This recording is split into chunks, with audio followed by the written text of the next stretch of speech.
Hello दोस्तों, नमस्कार। आज हम बताने जा रहे हैं सर्दी जुखाम खांसी सांस दमा की बहुत ही अच्छी औषधि।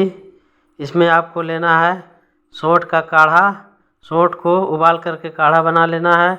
इसमें थोड़ा सा शहद मिला करके दिन में 2 बार सुबह शाम पीने से सांस दमा सर्दी खांसी में बहुत ही ज़्यादा लाभ होता है। सर्दी खांसी छूमंतर हो जाती है। अगला नुस्खा है दोस्तों, इसमें आपको लेना है कायफल। कायफल का चूर्ण आपको मार्केट में आसानी से मिल जाएगा।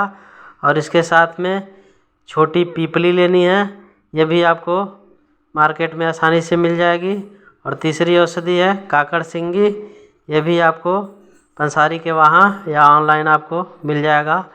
तीनों को आप बराबर मात्रा में कूट पीस करके चूर्ण बना लीजिए और 1 ग्राम शहद के साथ चाटने से, सुबह शाम चाटने से सर्दी जुखाम खांसी पूरी तरह से ठीक हो जाती है।